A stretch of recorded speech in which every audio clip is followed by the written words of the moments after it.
one Sunday when I was at church, and it was right in the middle of worship.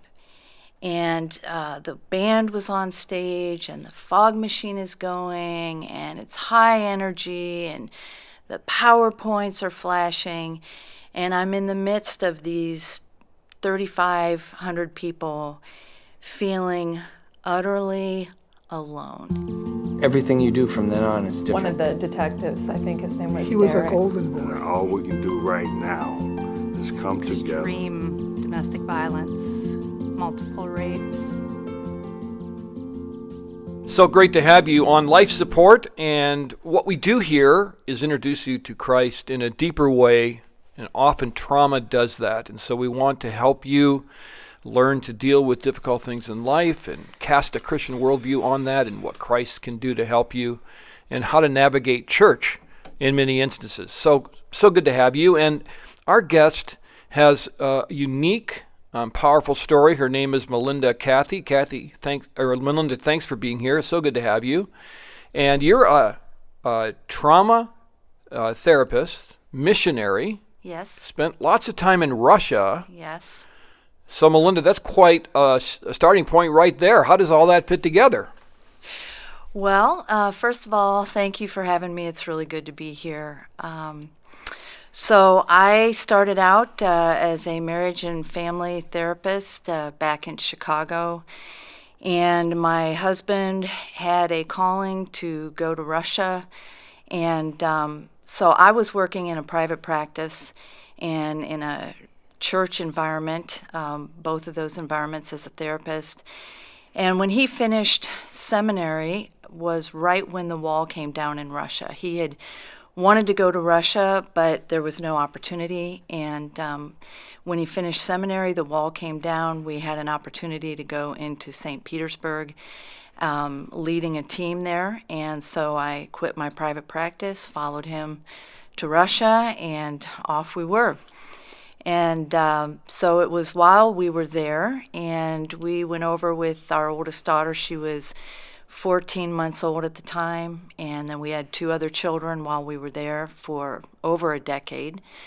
But during that time, one day a teenage orphan showed up at my door, and through him I got connected with the orphan story in Russia, and because of him I was allowed to go into the orphanages, which at that time no foreigners were allowed to go into. And so I started to see the situation and how awful it was. And very long story short, we can go into it if you want to, but ended up with him starting a ministry to orphans that were aging out of the system. And through that, really began to become deeply involved in the understanding of trauma. And when I came back to the U.S., I got further trained in trauma through the late Dr. Karen Purvis and David Cross. And since then, I have been working primarily with traumatized people. And Russia, you were telling me, it was quite the experience. It's not the United States of America. So I'm sure people are asking themselves, what was it like to be in Russia for all that time? Traumatizing. At the time, it was, again, the wall had just come down, and I really didn't know what we were getting into. And so it was complete chaos. There was complete lawlessness. There was no private property. They were trying to transition from this communist state-run everything into something that they really didn't know what it was going to be. And so it was, lawlessness, and it was like the Wild West. The fun thing is that, there were so many different Russian proverbs, but one was that everything is possible in Russia if you just had enough money to grease hands. Yeah. You could get things done. So it was a very interesting time. Yeah. So you have all of these experiences under your belt, but you also have a time in your life when you experienced real difficulties and had to run into some things in churches that are difficult to deal with. Depression, struggling to find help within a church setting and so forth. Can you kind of take us back and describe how that all came about and when that was in your life and what that was like for you? Yeah, definitely. So that was a dark night of the soul, kind of a Job experience for me. And that started sometime around 2014. So there were multiple things going on at the time. So this was after returning from Russia? correct. Okay. This was after turning from Russia. My children were young adults at the time. And so the ministry that I had developed over there had been flourishing, and we had gone into multiple cities in Russia, and so it seemed like things were going well until, like I said, it was around 2014, and my marriage was on the rocks, and as our adult children left the house, and my husband and I had to look at each other and some of the issues that we had let go while raising the kids were starting to surface. And it was a very rocky time, and we didn't know if we were going to make it through this time. And at the same time, my son, I have 2 daughters and a son, and I had a tradition that I grew up with in my family, that I talked to my parents every Sunday.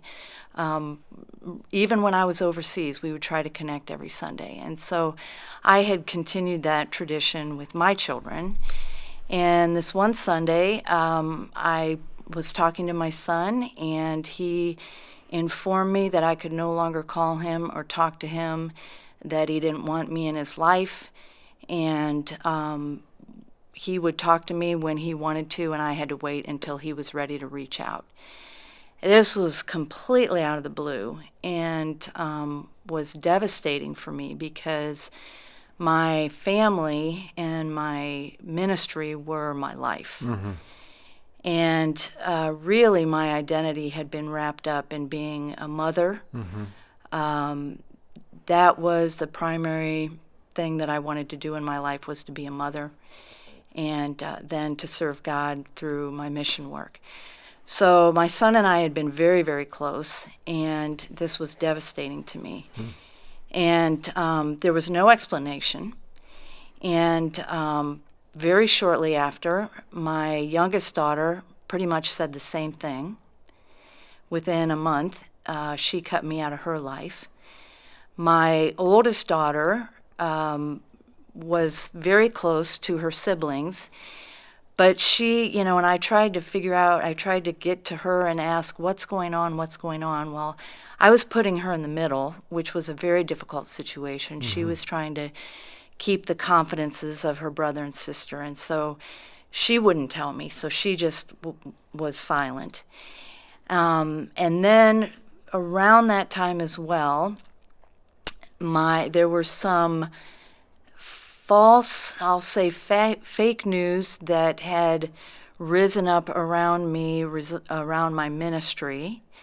And so my ministry, now that was about 17 years of my life, was being taken from me.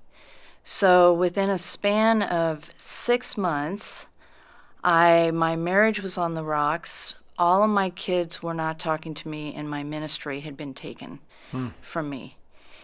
And I was devastated, absolutely devastated. And the hard thing was the obvious common denominator was me.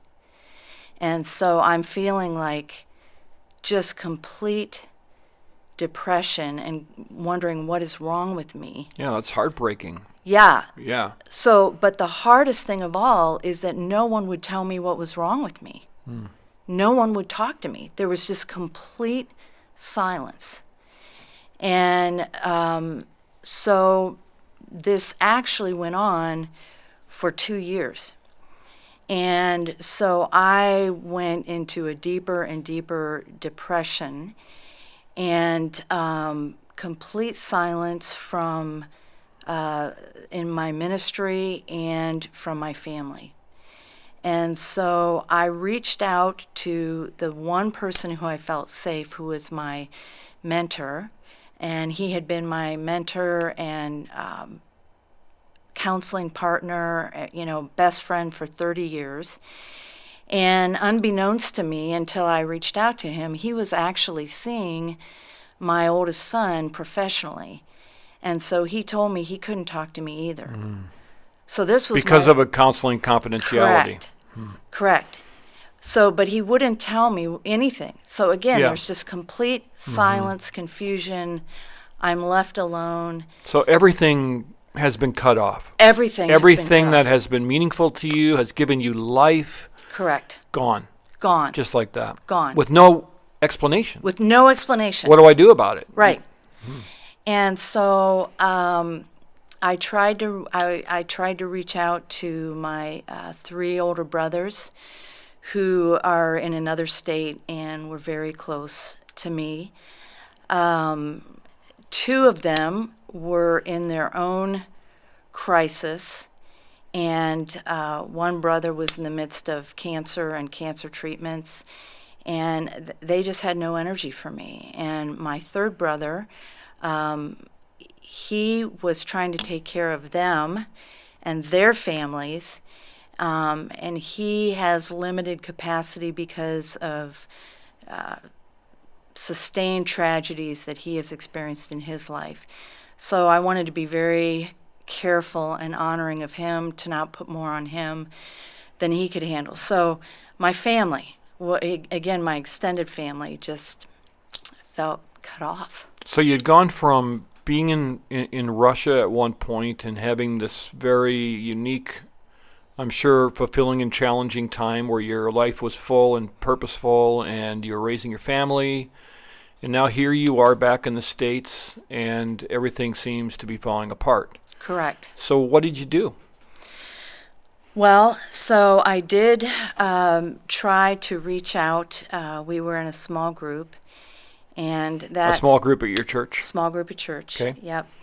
And tried to reach out there, and that was increasingly disappointing because they were not able to. I was in despair, and no one could handle the depth of my pain.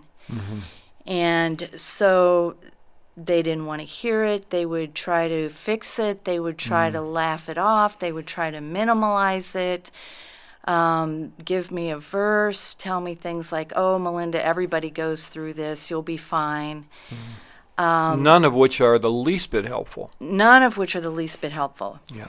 So I felt completely misunderstood, not comforted in any way, further rejected, abandoned, alone.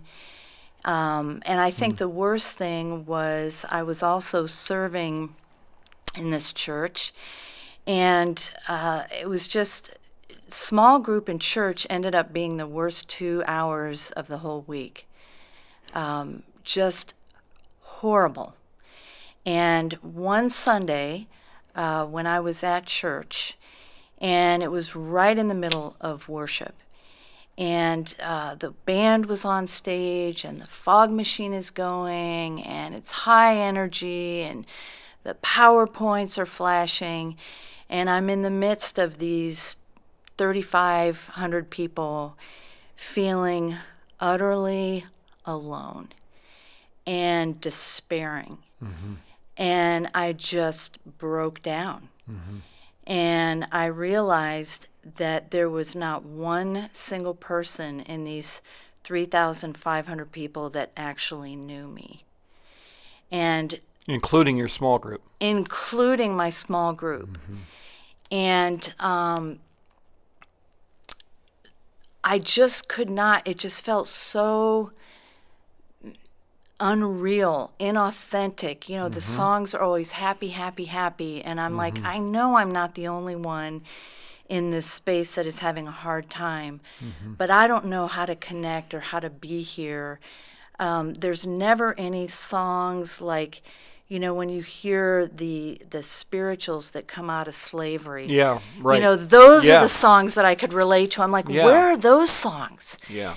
And they weren't anywhere. Everything had to be upbeat and happy. And Well, so see, that's for a weeknight recovery group. You don't Yeah, do that on Sunday morning. See, you don't want to bum people out. no, with- right, with exactly, real life. exactly. Yeah. And that's what it felt like. No one could ever meet me in reality. I was always a downer. Yeah. And And the hard thing is that you can feel people pulling away from you. oh yes, They can tell, and so then the relationships become awkward, correct. right? And then you just end up, you're the one who doesn't have the energy. You're the one who's in pain, and yet they're expecting you to somehow carry the ball. So you just shut down and say enough. Correct. Right? Correct. So And here you are, all by yourself in this massive church. utterly alone. And so I started sobbing. I always sat up front, and I just started sobbing uncontrollably. It was very embarrassing. And I turned around and walked out down the long aisle, sobbing like a baby, and just walked out the door and continued sobbing because I was so distraught I couldn't even drive home, and sat in my car for, 20 minutes or whatever, until I could gain enough composure to drive home. And so no one ever called me. No one ever contacted me. No one was... Even your small group. I Or think very limited, maybe. very limited. Yeah. I had shut everybody out at that point. Right. I felt So now you were pretty much done. Like, I Yes. can't do that anymore. Yes. Yeah, because you just couldn't. No one felt safe. Yeah. And so I quit going to church. I quit going to small group. I isolated myself. And I was in despair. I was in despair.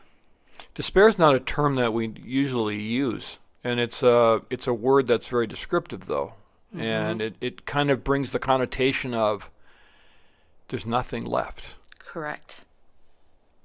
and that's how you felt at that moment.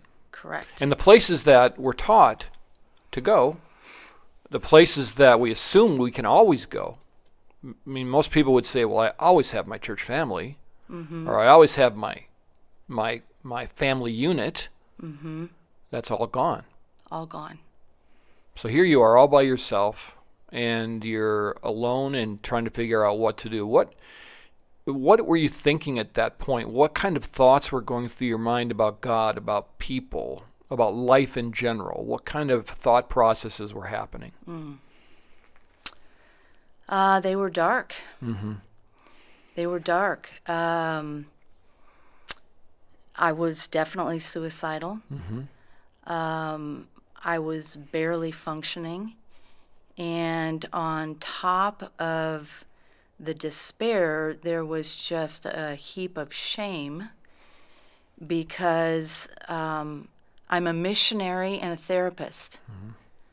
I ought to know better. I somehow ought to have the ability to pull myself up. What a fraud. What a fraud. This isn't what Christians do. Exactly. What a Those people at church were all happy. Why am I not? what a What's wrong with fraud. me? Yes, Yeah. what's wrong with me?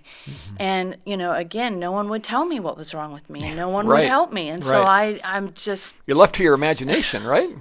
Yeah. so I literally sat in a chair. When I could get out of bed, the only thing I could do was sit in a chair and read the Psalms for weeks. Weeks. And I was angry at God, but I was more confused than angry. I think the thoughts that I had were, I realized some of my expectations that I had with him, which were, if I'm a missionary, if I commit my life to you, then blessings are owed me. You won't touch my family. You won't touch my ministry. How could you dare touch my ministry? I'm doing this for you. You know, how could you touch my family after everything I've sacrificed, everything I'm willing to give for you? How dare you? Yeah. I've been there. I understand what that feels like. And you trust, you know, your prayer life, you pray for your family, you assume because you're doing the work of God that you're being protected by the spiritual realm, you know, and you are. God has many times a different plan. Yes. And at those times of trying to adjust to that new plan can be brutal. Yes. And heart-wrenching. Heart-wrenching. And so Job and the Psalms became my friends, my counselors, my mentors. You know, that is so meaningful because sometimes, you know, I have a pattern like most believers. You know, I read a psalm, a proverb, a devotional, and then I work through the New Testament and so forth. And sometimes the Psalms can seem a little difficult to connect to. They're beautiful, but sometimes, you know, in those days when you're kind of like, Lord, you know, what are you trying to show me? And here you are now, painfully aware that the Psalms is real, that pain that David experienced, the psalmist experienced. Yes. That Job's a real guy with real problems, and all of a sudden he's your friend. He's not this guy. Right. Wow, that's actually a gift, but what a hard way to receive it. Yes. So I have, you know, I think part of what the Lord was doing in this time, you know, looking back now, I can say that he was reorienting my identity. If you had asked me at that time if my identity was in Christ, I would have said absolutely. But looking back, I go, no, it wasn't. It was in my family. And in being a mother, I prided myself in being a great mother and in being this kind of adventurous, radical missionary. That was my identity. And he just stripped it off from me. And that's a good place to stop because we're going to follow up next time, and I want to know what happens next because what you're describing is something that is two things I think of. For most people, it's terrifying because we build these identities in all of these things that we do and all of these accomplishments. And even, yes, we love Jesus. But yet the identities run so deep that we don't even know they're there. And the second thing I'm thinking is, and I want to explore this when we come back next time, is the gift that you've been given is something that when I've been in those times in my own life, I have said I wouldn't trade them for anything. I wouldn't wish it on anyone else. Yes. But thank you, God, for taking the time because that's the only way we can grow. Yes. So I want to follow that next time. Absolutely. I'm so glad you're here, Melinda. Thanks for Thank sharing you. that with Thank us. you.